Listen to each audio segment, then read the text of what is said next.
Taste the Daily. அப்பா sir, இந்த மே மாதம் இந்த கோடை விடுமுறை விடுறதுல உங்களுக்கு என்ன சிக்கல் இருக்கு? ஒரு 15 நாள் விடுமுறையை அரசு அறிவித்திருக்கிறாங்க. சமூக நலத்துறையினுடைய அமைச்சர் கீதாஜீவன் 15 நாட்கள் விடுமுறை அளித்திருக்கிறாங்க. அது போதுமானதாக இல்லை என்று இவர்கள் இல்ல, போன தடவை 30 நாள் தான் அறிவிச்சாங்க. அதுல 15 நாளா இப்ப கொடுத்ததுனால தான் அவங்க திருப்பி இப்போ போராட்டத்தை முன்னெடுக்கிறாங்க. அதாவது அதை கூட்டு ஒரு பேச்சுவார்த்தை நடத்தும் போது அதை ஆமோதிச்சுட்டு திருப்பி நீங்க போராட்டம் முடிஞ்ச பிறகு 15 நாள் சொல்லி எந்த விதத்துல நியாயமா இருக்கும்? அது ஊட்டச்சத்து குறைபாடு இருக்கக்கூடிய குழந்தைகள், ஏழை எளிய வீட்டு குழந்தைகள் அங்கன்வாடியிலே செல்வதன் வழியாக, அது பொதுமக்கள் அங்கன்வாடின்னு சொல்றதில்ல, பால்வாடின்னு சொல்றாங்க.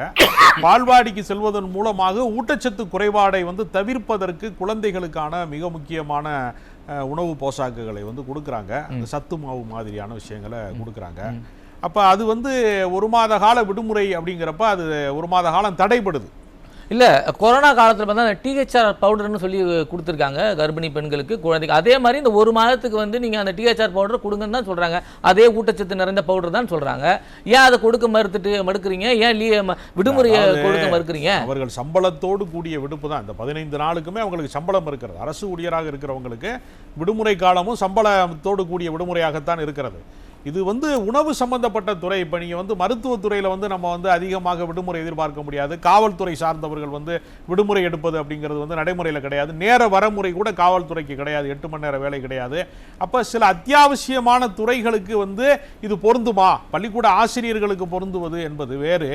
ஊட்டச்சத்து குறைபாடு இருக்கிற குழந்தைகளை தேற்றுகிற போது 1 மாத காலம் அந்த குழந்தைகளை பராமரிக்காமல் விட்டுவிட்டா மறுபடியும் அவங்க பாதிக்கப்படக்கூடிய வாய்ப்பு இருக்கிறது அப்படிங்கிறதையும் சேர்த்து சிந்திக்க வேண்டிய ஒரு அவசியம் இல்லை சார். இதே கொரோனா காலத்தில் இந்த நடைமுறை இருக்கதானே செஞ்சது. கொரோனா என்பது ஒரு பேரிடர் காலம். அது எல்லாருக்குமான பொது விஷயமா இருக்க முடியாது. கொரோனால நீங்களும் நானும் வெளியில நடமாடாம இருந்திருப்போம். இன்றைக்கு அப்படி ஒரு வாழ்க்கை முறை அவங்க என்ன சொல்றாங்கன்னா, கோடை காலத்துல பிள்ளைகளை பெற்றோர்களே அனுப்புறது இல்லை அங்கன்வாடிக்கு. நாங்க சும்மா தான் இருக்கோம். அப்படியே வந்தாலும் எங்களுக்கு உரிய மின் விசிறி கூட இல்லாம தான் உட்கார்றோம். அந்த அடிப்படை வசதிகளை கூட எங்களுக்கு செய்து தர மாட்டாங்கன்னா அவங்க போராட்டம் வைக்கிறாங்க. கருத்து ஸ்மார்ட் டிவி வச்சு பாடம் சொல்லி கொடுக்கக்கூடிய அளவிற்கு எப்படி நவீனமயமாக்கப்பட்ட தனியார் பள்ளிக்கூடங்களில் எப்படி அவங்க செய்கிறாங்களோ அதுக்கு நிகராக திருப்பூர் போன்ற இடங்கள்ல ஸ்மார்ட் டிவி வச்சு சொல்லி கொடுக்குறாங்கிறதெல்லாம் பத்திரிகையில செய்தியா வந்திருக்கிறது. சார், ஏதாவது ஒரு இடத்துல அவங்க ஒரு இடத்துல ஒரு இடத்துல ஒரு ஆசிரியர் தன் காசை போட்டு அதை செஞ்சிருக்காங்க சார். தன்னோட காசை, தன்னோட நகையை அடமான வச்சு அந்த அங்கன்வாடி மையத்தை அவங்க உயர்த்தி கொண்டு வந்திருக்காங்க. அரசு செய்யல, அங்கன்வாடி மையத்தில் வேலை செஞ்ச ஆசிரியர் அந்த வேலையை செஞ்சிருக்காங்க. இல்ல அங்கன்வாடி பணியாளர்களுக்கு இப்போ ஒரு மாதத்துக்கு முன்பு தான் காலி பணியிடங்கள் நிரப்புவதற்கு ஒரு 8000 பேருக்கான வாய்ப்பு இருக்கிறது. உடனடியாக விண்ணப்பியுங்கள் என்று சொல்லியிருக்காங்க. சமூக வலைதளங்கள்ல நீங்க பாத்தீங்கன்னா ஒரு சீட்டுக்கு 5 லட்சம் 7 லட்சம் வரைக்கும் கேட்கறாங்கன்னு சொல்லி வருது. நான் எடுத்து இப்ப கூட காட்டுறேன். குற்றச்சாட்டு இருக்கு. நீங்க பேசுவது ஒரு தனி தலைப்பு, ஒரு ஊழல் மயமாக்கப்பட்டதுங்கிறது. நீங்க அது திமுக ஆட்சியில தான் நடக்குது, அந்த ஆட்சியில தான் நடக்குது, இந்த ஆட்சியில நடக்குது, நம்ம அதுக்கு ஒரு வண்ணம் பூசுறோம். அது நிர்வாகத்துல மாவட்ட ஆட்சியாளர்கள் தான் இதை நியமிக்கிறாங்க. அங்கன்வாடி பணியாளர்களை நியமிப்பது நேரடியாக கட்சியோட மாவட்ட செயலாளர் நியமிக்கிறார். துறை அமைச்சருக்கு தெரியாம மாவட்ட ஆட்சியர் நியமிக்க முடியுமா? இல்லங்க, மாவட்ட ஆட்சியாளர்கள் தான் இதை இறுதி முடிவு எடுக்கிறாங்க. அங்கன்வாடி பணியாளர்கள் ஏற்கனவே கணவனை இழந்தவர்கள், ஏற்கனவே பாதிக்கப்பட்ட பெண்கள், விதவைகள், இது மாதிரி ரொம்ப புறக்கணிக்கப்பட்டவர்கள், கணவனால் கைவிடப்பட்டவர்கள் என்ற மாதிரியான பிற்படுத்தப்பட்ட சூழல்ல இருக்கிறவங்க, அந்த பகுதி சார்ந்து வாழ்கிறவர்களை தான் இது பண்ண முடியும். அதனால இது கட்சி அரசியல் சார்ந்துலாம் இதனுடைய தேர்வு நடைபெறல. இது மாவட்ட ஆட்சியர் அந்த தேர்வு செய்யறாங்க விண்ணப்பிக்கிறவங்களுக்கு. அதனால நீங்க குற்றச்சாட்டு சொல்றீங்க, மாவட்ட ஆட்சியர் தான் குற்றச்சாட்டு. நீங்க சொல்றது ரொம்ப நாளைக்கு மறைச்சு வைக்க முடியாது. நான் நம்ம இந்த தலைப்புக்குள்ள நான் வந்துடுறேன். இன்சார்ஜ் பார்க்கறது கூட எங்களுக்கு ஊதிய உயர்வு உயர்த்தி தர மாட்டாங்கன்னு சொல்றாங்க. ஒரு அங்கன்வாடி ஊழியர் எல்லா இடத்துலையும் பணியிடம் காலியா இருக்கு. ஒரு அங்கன்வாடி இருக்கு பக்கத்துல கிட்டத்தட்ட ஒரு 2 கிலோமீட்டர் 3 கிலோமீட்டர்ல இருக்குதுன்னா அந்த இடத்துக்கு போய் அவங்களும் அதே தான் பாக்குறாங்க. அதுக்கு கூட எங்களுக்கு ஊதியத்தை உயர்த்தி தர மாட்டாங்க அப்படின்ற குற்றச்சாட்டு வைக்கிறாங்க. ஊதிய உயர்வு அவர்களுக்கு சமீபத்தில் கூட வழங்கப்பட்டிருக்கிறது. 24,000 வரைக்கும் அவங்க சம்பளம் வாங்குறாங்க. காலையில 8 மணிக்கு இந்த உணவுலாம் தயாரிச்சுட்டு அந்த குழந்தைகளை பார்த்துட்டு அவங்க அதிகபட்சம் மதியம் ஒரு 3-3:30 மணிக்கெல்லாம் அவங்க கிளம்பிடுவாங்க. ஆஃப் டே ஒர்க்கு தான் அது. ஏறத்தால அது முழுமையான பணின்னு நம்ம முழு நேர வேலை அப்படிலாம் நம்ம சொல்லவே முடியாது. எனக்கு அங்கன்வாடி பணியாளர்களை நேரடியாக தெரியுங்கிறதுனால அதுக்கு நானே சாட்சியம். அது அவங்களுக்கு மதியத்தோட வேலை முடிஞ்சிருது. அதனால அவங்க ஒரு பகுதி நேர பணி இருக்கிறாங்க, அரசு பணி. இல்ல பகுதி நேர பணி இல்ல சார், அங்கதான் ஒரு கேள்வி எழுது. பகுதி நேர பணினா எத்தனை மணி நேரம் சொல்லுங்க, நீங்க சொல்லுங்க பாப்போம். பகுதி நேர பணிங்கிறது எத்தனை மணி நேரம் சொல்லுங்க. இல்ல அவங்க 8 மணிக்குன்னு சொல்லிக்கிட்டாலும் அது வந்து குழந்தைகள் வந்து சேர்ற நேரம் தான் வேலை நேர கணக்குல அவங்களுக்கு. இல்ல சார், அவங்க 8 மணிலேருந்து 4 மணி வரைக்கும் வேலை செய்யறாங்க. அது எப்படி நீங்க பகுதி நேர பணியா சொல்றீங்க? நடைமுறையில் கிடையாது. நீங்க சொல்றது கடந்த காலங்கள்ல உள்ளது. இப்ப வந்து 3:30 மணிக்கெல்லாம் அவங்க வந்து கிளம்பிடுவாங்க. அப்படியே 7.5 மணி நேரம் கணக்கு வருது இல்ல சார். ஊட்டச்சத்துக்கான அந்த உணவு தயாரிச்சது உடனே அது பரிமாறின உடனே அவங்க வேலை முடிஞ்சிடும். நீங்க ஊட்டச்சத்துன்னு சொல்றீங்க, ஆனா வந்து கிட்டத்தட்ட 27,000 பணியிடங்கள் காலியா இருக்கு. அப்ப அங்க உள்ள கிராமங்கள் இருக்க அந்த பச்சிளம் குழந்தைங்க எல்லாம் எப்படி ஊட்டச்சத்து பெறுவாங்க? இல்ல கடந்த மாதம் தான் பணியிடம் நிரப்புவதற்கான அறிவிப்பை அரசு. ஏன் சார் 4 வருஷமா என்ன சார் பண்ணீங்க? ஏங்க பணியிட நிரப்புவதுங்கிறது அது ஒரு பொருளாதாரம் சம்பந்தப்பட்டது. உங்களுக்கு தெரியும், ஊதியம் கொடுக்கணும்.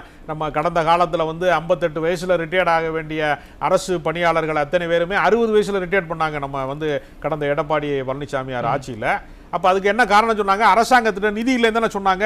ஏன் 60 வயசுல ரிட்டையர்ட் பண்றீங்க? பல பேர் இளைஞர்கள் வேலை வாய்ப்பு இல்லாம இருக்கக்கூடிய வாக்குறுதி கொடுக்கிறது வேற, வாக்குறுதி கொடுக்கிறது வேற, கவர்மெண்ட் எடுக்கிற டெசிஷன் வேற. நீங்க வாக்குறுதி அரசு ஊழியர்களை உங்களை வந்து அரசு ஊழியர்களாவே நாங்க பணியமர்த்துவோம்னு சொல்லி தானே வந்தீங்க. அவங்களுக்கு கோடை அது இல்லாம கிட்டத்தட்ட 27,000 பணியிடங்கள் நிரப்புவோம்னு சொல்லி தான் நீங்க வாக்குறுதி கொடுத்தீங்க. கடந்த முறை அப்படி இல்ல.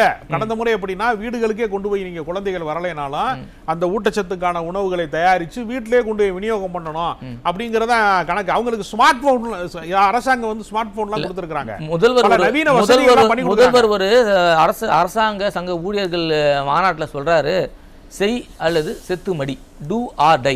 அந்த டூ ஆர் டையை எடுத்துட்டு இந்த ஆர் எடுத்து டூ அண்ட் டைன்னு என்னோட கணக்குன்னு சொல்றாரு. அதாவது செய்து விட்டு செத்து விடு. அப்ப அத மாதிரி வாக்குறுதி கொடுத்தா அவர் சொன்னதான் சொல்றேன், அவர் சொன்னதான் சொல்றேன். மேடை பேச்சுல வந்து அடிக்கக்கூடிய டயலாக் இல்ல மேடை பேச்சுல சார், அரசு ஊழியர் சங்க மாநாட்டுல அவர் பேசுனது. அத வந்து அது எப்படி நீங்க வந்து புறந்தள்ளிட்டு போக முடியும்? அரசு ஊழியர்கள் வந்து கடந்த காலங்கள்ல இல்ல ஏன் இப்படி விளம்பரத்துக்காக வார்த்தையை விடுறீங்கன்னு கேக்குறேன். டூ ஆர் டை அல்ல டூ அண்ட் டை, இதெல்லாம் வந்து விளம்பரத்துக்காக வந்து ஒரு முதல்வர் பேசக்கூடிய பேச்சா இதெல்லாம்? இல்ல நீங்க சொல்ற கருத்து சரியானதல்ல. அவங்க தொடர்ச்சியாக அரசு ஊழியர்கள் பக்கம்தான் வந்து திமுக அரசு தொடர்ந்து வந்து இருக்குது அப்படிங்கிறத பல பேர் குற்றச்சாட்டாவே சொல்லுவாங்க. இப்பொழுதுதான் வந்து மக்கள் நல திட்டங்கள்லேயே கவனம் அதிகமாக செலுத்துறாங்க. இல்லாட்டினா அவங்க வந்து ஆசிரியர்களுக்கு சம்பளம் உயர்த்துறது, அரசு ஊழியர்களுக்கு சம்பளம் உயர்த்துறது, இதுக்கு தான் திமுக அரசாங்கம் வந்தாலே அரசு ஊழியர்களுக்கான அரசாங்கம் அது மாறிடும் என்று அரசு ஊழியர்களுக்கு எதிராகவே பேசுறோம். அதுக்காக அரசு ஊழியர்கள் எதிராக செயல் பண்ணணும்னே இந்த ஆட்சிக்கு வந்திருக்காங்களா? இப்போ அப்படிலாம் நம்ம சொல்ல முடியாது. அதுக்கு எந்த ஆதாரமும் கிடையாது. ஆதாரம் நிறைய இருக்கு சார். 15 காலமுறை ஊதியம் வழங்கல, ஓய்வூதியம் வழங்கல, குடும்ப ஓய்வூதியம் வழங்கல, காலி பணியிடங்கள் நிரப்பல, பதவி உயர்வு கொடுக்கல, அரசு ஊழியர்கள் பணியை அமர்த்துவது வந்து நிறுத்தப்பட்டிருக்கு. அதாவது உலக வங்கியில் இருக்கக்கூடிய கடனுக்காக வேண்டிய அரசு ஊழியர்களுடைய அந்த பழைய ஓய்வூதிய திட்டத்தை எல்லாம் வந்து ரத்து செய்யணும் என்பது உலக வங்கியினுடைய அறிவுறுத்தல். எந்த அரசாங்கமாக இருந்தாலும் படிநிலையில எல்லாவற்றையும் மணிகண்டன் சார் இல்ல அவர் சார் சொல்றாரு பாத்தீங்களா, இழுத்தாரு. ஒண்ணு மோடி ஒன்றிய அரசு குன்றிய அரசுனாங்க, இவர் உலக வங்கிக்கு போயிட்டாரு. உலக வங்கி சொன்னீங்கல்ல, வங்கி கடன் நீங்க தமிழ்நாடு அரசு கடன்ல இருக்குன்னு சொன்னீங்கல்லங்க. உங்க அனுமதி சார், ஒரு நிமிஷம். 507 வாக்குறுதி கொடுக்கிறப்ப உலக வங்கி இல்லையாப்ப? ஏற்கனவே ஆட்சியில் திமுக தெரியாதா? மக்கள் எல்லாம் இழிச்சு வாயினா அப்ப எப்படி கொடுத்தீங்க? அப்ப எப்படி வாக்குறுதி கொடுத்தீங்க? மக்கள் ஏமாத்துறதுக்கு கொடுத்தீங்களா? இதுக்கு பதில் சொல்லுங்க, நேர்மையா பதில் சொல்லுங்க. ஏற்கனவே ஆட்சியில் இருந்த திமுகவுக்கு உலக வங்கி பிரச்சனை இருக்குது, மறுபடியும் ஓஏபி கொடுக்க முடியாது, சாரி ஓல்டு பென்ஷன் ஸ்கீம் கொடுக்க முடியாது தெரிஞ்சு வாக்குறுதி கொடுத்தீங்க, மக்களை முட்டாளாக்கி ஏமாத்துறீங்களா இல்லையா? இதுக்கு பதில் சொல்லுங்க. ஏங்க வாக்குறுதி கொடுப்பது என்பது ஒரு நிறைவேற்றுவதற்கு ஒரு கட்சி எடுக்கிற முயற்சி, ஒரு ஆட்சியில் எடுக்கிற முயற்சி. அது நடைமுறையில நிதி ஆதாரம் சார்ந்த நம்ம நிறைவேற்ற முடியும். என்ன முயற்சி எடுத்தீங்க? என்ன முயற்சி? வீட்டுக்கு இப்படித்தானே ஏமாத்துறீங்க. எத்தனை விதமான 506 வண்ணமா ஏமாத்துறீங்க. எத்தனை நிறைவேற்றுறீங்க சொல்ல முடியுமா? தைரியமா இருந்தா ஒரு வெள்ளை அறிக்கை கொடுக்க முடியுமா? 506 வாக்குறுதிகளை நாங்க இத்தனை நிறைவேற்றிருக்குன்னு சட்டமன்றத்துல வெள்ளை அறிக்கை அவரால் கொடுக்க முடியுமா? வாய்ச்சாலும் நீங்க புதுசா ஆட்சிக்கு வந்தீங்களா? ஏற்கனவே ஆட்சி கட்சி சாத்தியம் முதல்வர் திட்டம் நிறைவேற்றிருக்காங்க, புதுமை பெண் திட்டம் நிறைவேற்றிருக்காங்க, அதுக்கு எப்படி வாக்குறுதி கொடுத்தீங்க? காலை உணவு திட்டம் நிறைவேற்றிருக்காங்க, மகளிர் உரிமை தொகை நிறைவேற்றிருக்காங்க. என்ன நிறைவேற்றவே இல்லைங்கிறியா போற போக்குல? இல்ல மணிகண்டன் சார் என்ன சொல்றாருன்னா வாக்குறுதி தெரிஞ்சுதானே கொடுத்தீங்கன்னு கேக்குறாரு. தம்பி ஒரு நிமிஷம் தம்பி, எடப்பாடி பழனிசாமி பெத்த புள்ள காலை உணவு திட்டம் போய் பேர் வைக்காதீங்க. எடப்பாடி பழனிசாமி ஏன் நடைமுறைப்படுத்தல? ஏன் நடைமுறைப்படுத்தல உங்க காலத்துல? யார் சொன்னா? அவர் சிறிய அளவில் அப்பதான் ஆட்சியோட இறுதி காலத்துல அவரோட காப்பி எடுத்து சீக்கிரம் மாத்திக்கிட்டீங்க. அவர் பெத்த பிள்ளைக்கு நீங்க பேர் வச்சுட்டீங்க. நீங்க பேசக்கூடாது. யார் நடைமுறைக்கு கொண்டு வந்தாங்களோ அவங்க பேர் தாங்க இருக்கும். கலைஞர் தான் அடிக்கல் நாட்டாரு கோயம்பேடு பஸ் ஸ்டாண்டுக்கு. அப்புறம் அம்மையார் காலத்துல தான் திறந்து வச்சாங்க. அதெல்லாம் சொல்ல முடியுமா நம்ம? எம்ஜிஆர் முதல்ல உலக வங்கிக்கு அரசாங்கத்துக்கு சம்பந்தமே இல்லையா? ஐநா சபைக்கு போங்க. அடுத்தது எங்க அரசியல் புரிந்தவர்களுக்கு தெரியும். பழைய ஓய்வூதிய திட்டத்தை வந்து யார் ஆட்சி அதிமுக ஆட்சியில் நடைமுறைப்படுத்தினாங்களா? அதிமுக ஆட்சி நடைமுறைப்படுத்தினீங்களா? அதிமுக ஆட்சி நடைமுறைப்படுத்தினாங்க. திமுக செய்யற விட்டுருங்க, நான் ஏத்துக்கிறேன். அதிமுக ஆட்சியில ஓய்வூதிய திட்டம் பழைய ஓய்வூதிய திட்டம் இருந்துச்சா? என்ன பேசுறீங்க நீங்க? வாக்குறுதி கொடுத்து மக்கள் ஏமாத்துறீங்க. ஏமாத்தி வாக்குறுதி கொடுக்கலையா? வாக்குறுதி கொடுக்கலையா? தொடர்ந்து பேசுவோம் சார். அப்பா சார், அவர் என்ன கேட்குறாங்க, தெரிஞ்சுதானே வாக்குறுதி கொடுக்குறீங்க, பணி அதாவது வந்து நிதி இல்லைன்னு தெரிஞ்சுதானே நீங்கள் வாக்குறுதி கொடுக்குறீங்க, அது ஏன் நிறைவேற்றலன்னு கேட்குறாரு. நியாயமான கேள்வி தானே. ஏங்க அண்ணா காலத்துல கூட 3 படி லட்சியம் 1 படி நிச்சயம்னாங்க. அப்ப அண்ணாதுரை ஏமாத்தினார்னு சொல்லுவீங்களா? அப்படி அது இல்ல, அது இல்ல, 3 படி லட்சியம் சொல்லி தான் அதான் அப்பயும் சரியா தான் சொல்லிருக்காங்க. லட்சியம் சொல்லிருக்காரு, நிச்சயம் சொல்ல அவர் வார்த்தை என்னன்னா 1 படி நிச்சயம் தரேன்னு சொன்னா. அந்த மாதிரி நீங்க அரசு ஊழியர்களை வந்து பணி நிரந்தரம் பண்றேன்னு சொல்றது வந்து நீங்க வாக்குறுதியா தானே கொடுத்துருக்கீங்க. வாக்குறுதி தான். அதை நிறைவேற்றுவதற்கு போதிய நிதி ஆதாரங்கள் இல்லாத பட்சத்துல அது வந்து காத்திருப்பு பட்டியல்ல இருக்கு, அவ்வளவுதான். அது இல்லாமலாம் இல்ல. அரசாங்க ஊழியர்களுக்கு அது உரிய செய்யணும் அப்படிங்கறது அரசு விரும்புகிறது. நடைமுறையில நிதி ஆதாரம் இல்ல. ஒரு மத்திய அரசாங்கம் முழுக்க முழுக்க மாநில அரசுக்கு எதிராக இருக்குது. அரசுக்கு மத்திய அரசாங்கம் அப்புறம் மத்திய அரசு இல்லாமல தனி தமிழ்நாடு தனிநாடாப்ப? தமிழ்நாடு தனிநாடா? ஒன்றிய அரசு குன்றிய அரசு ஜிஎஸ்டி நம்ம பணம் கட்டணும் இல்லையா? ஜிஎஸ்டி கட்டணும் இல்லையா? பிளக்கணம் பண்ணாரா? இந்த மாதிரி ஒன்றிய அரசு குன்றிய அரசு சொல்லிட்டு இருக்காரா? அரசியல் புரியாம கொண்டு வரலையா? அதுல ஒரு மருத்துவ கல்லூரி கொண்டு வரலையா? அதுக்கு மாநில அரசு நிதி கட்டுறமா இல்லையா? நம்ம நீங்க வாங்குற ஒவ்வொரு பொருளுக்கும் சென்ட்ரல் ஜிஎஸ்டி இருக்கா இல்லையா? சீதாராமன் புள்ளிவிவரத்தோட சொல்லிருக்காங்க, எந்த நிதியும் நாங்க கொடுக்காம இல்லைன்னு சொல்லி. UPA 1 UPA 2 எவ்வளவு கிழிச்சாங்க? காங்கிரஸ் அரசாங்கம் எவ்வளவு கொடுத்துச்சு அப்ப நிதி? அதை சொல்லுங்க பாக்கலாம். இப்ப இருக்கிற பிஜேபி எவ்வளவு கொடுத்து நான் சொல்றேன். எதுக்கு எடுத்தாலும் போயிடுறாங்க ஒன்றிய அரசு குன்றிய அரசு. அப்ப ஒன்றிய அரசு ஒண்ணு கிடையாதா? அவங்க நிதி ஆதாரத்துக்கு தமிழ்நாட்டுக்கு சம்பந்தமே கிடையாதா? தமிழ்நாட்டுக்கு கல்விக்கு நிதி தர மறுக்கிறாங்கல்ல, அது உண்மை கிடையாதா? என்ன பேசுறீங்க? ஒன்றிய அரசோட தொடர்பு இல்லையா நமக்கு? தமிழ்நாடு தனிநாடு ஆயிடுச்சா? நீங்க பேசுறதே சரியில்லையாங்க. ஒன்றிய அரசாங்கம் நான் பேசும்போது குறிக்கிடாதியா? ஒன்றிய அரசாங்கம் அதிகாரத்தை குவித்து வைத்திருக்கிறது. தமிழ்நாட்டுக்கு நிதி தர மாட்டேன்னு சொல்றாங்க. கல்விக்கான நிதி தர மாட்டாங்க.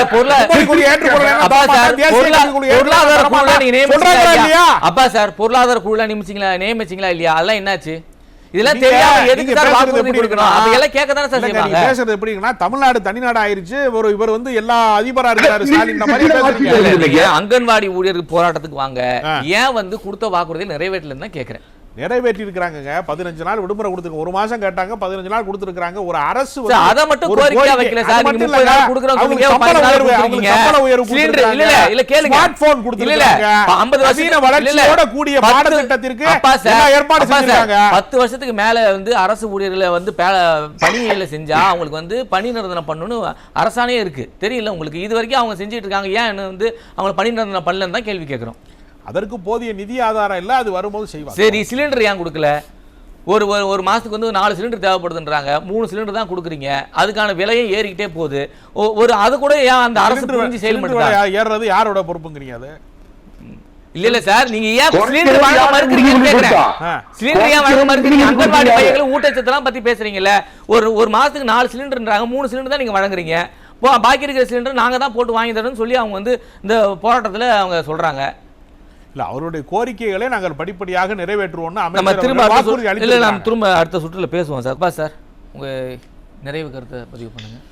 அங்கன்வாடி பணியாளர்களினுடைய கோரிக்கைகளை அவர்கள் வந்து முதல் கட்டமாக 15 நாள் விடுமுறை அளித்தது போல மற்ற கோரிக்கைகளை நிறைவேற்றுவோம் அப்படிங்கறத தான் அவங்க சொல்றாங்க. அது குழந்தைகள் பாதிக்கப்படக்கூடாது என்கிற இடத்திலே இருந்துதான் அமைச்சர் அவர்கள் வந்து அதை வந்து கண்டிக்கிறாங்க. துறை அமைச்சர் இதெல்லாம் கண்காணிக்கிற மாதிரியே தெரியல. ஏன்னா வந்து பாத்தீங்கன்னா ஏதோ ஒரு படத்துக்கு போயிட்டு தியேட்டர்ல வந்து ஃபர்ஸ்ட் டே ஃபர்ஸ்ட் ஷோக்கு வந்து கேக் வெட்டி இதை கொண்டாடிட்டு இருக்காங்க.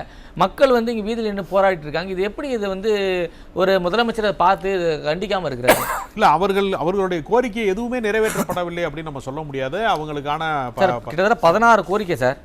அதுல 2 தான் நிறைவேற்றி இருக்கிறீங்க. அதிலும் பாதி தான் 30 நாள் 15 தான் கொண்டு, பாக்கி 14 கோரிக்கை அப்படியே தான் இருக்குன்றாங்க. இல்ல, அந்த கோரிக்கைகளை படிநிலையில நிறைவேற்றுவார்கள். இப்பொழுது அரசு இருக்கக்கூடிய நிதிச்சுமை காரணமாக அது படிநிலையில நிறைவேற்றப்படுங்கிறதா அரசினுடைய கோட்பாடாக. இல்ல இது வந்து காலம் வந்து உங்களுக்கு வந்து முடியிற தருவாயில இருக்கு, இன்னமும் நீங்க செய்வேன்னு சொல்லி ஏன் வந்து மக்களை ஏமாற்ற? அதனாலதான் 2.0 அடுத்த ஆட்சியும் ஸ்டாலினுடைய ஆட்சியாகத்தான் இருக்குங்கிற அடிப்படையில் அவங்க அது நிச்சயமா செய்வாங்க. இந்த முறை அவங்களால வந்து பல நிதி சுமைகள் காரணமாக ஒன்றிய அரசாங்கத்தினுடைய தொடர்ந்து அதான் சார், நீங்க நிதி சுமைங்கிறது தெரிஞ்சுதானே வாக்குறுதி கொடுத்துறீங்க. திருப்பி வந்து மக்களை அடுத்த தடவையும் ஏமாத்தாதீங்க.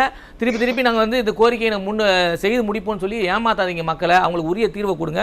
நம்ம தொடர்ந்து அடுத்த அமர்வுல பேசுவோம்.